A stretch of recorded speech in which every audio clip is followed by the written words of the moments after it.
Okay, this is basically just to find out what you guys would like in a magazine and what kind of things you like in the music genre, things like that. So the first question I'm going to ask you is, how would you define the alternative genre? For me, I'd definitely say it's all about expressing yourself. So getting out there, not caring what people think, but at the same time you gotta have that creative.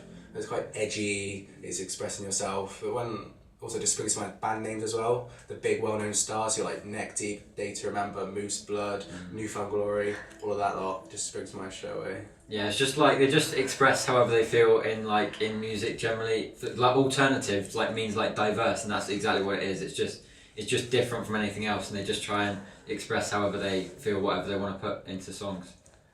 Yeah, I kind of grew up with the genre myself because my brother used to be heavily into that kind of music, so he'd be blasting out when he was looking after me, he'd blast out Blink-182, My Cam, loads of rock stuff, all sorts, but it was mainly centered around pop punk and skate punk and that kind of thing. Great. For a magazine, what kind of content do you like to see? Do you like to see more about bands or indie artists or things like that? What do you prefer to see?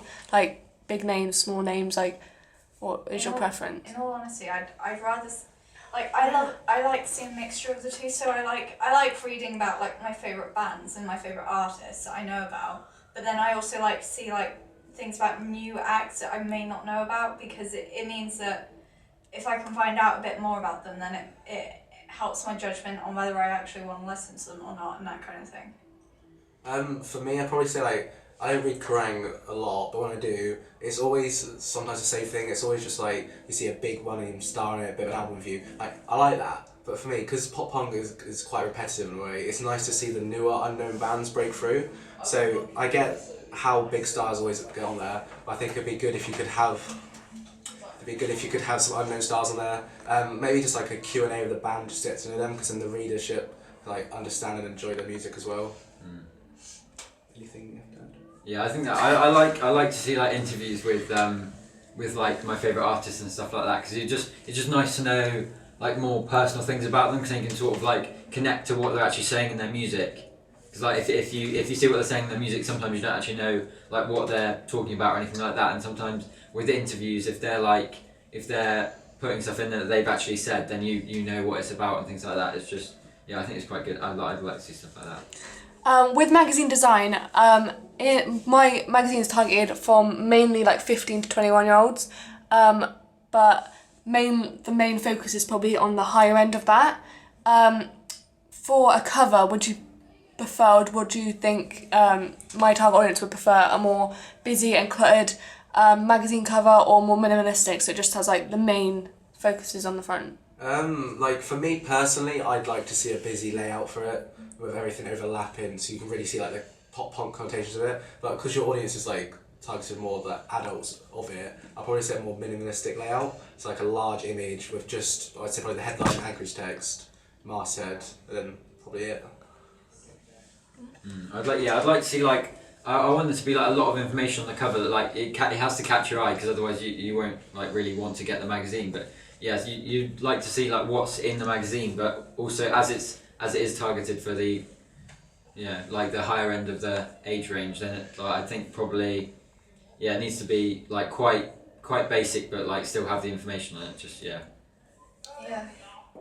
What they said. When it comes to the genre in general, do you think that men dominate it, or do you think females dominate it, Ellie?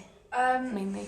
I think that over the years I have seen, when I've been browsing through that kind of magazine in the shops, I have seen a lot of male artists dominating the covers, but in more recent years female artists have been breaking through the mold. So people like Halsey, for example, Melanie Martinez, against current, that kind of feminine-led bands or artists are definitely coming more into the frame, and so it's kind of becoming more equal now, I would guess, because back when I was younger, the only female-led bands I actually knew of in terms of the alternative genre were like Evanescence or Paramore, but now you've got so many more artists out there that are more female oriented.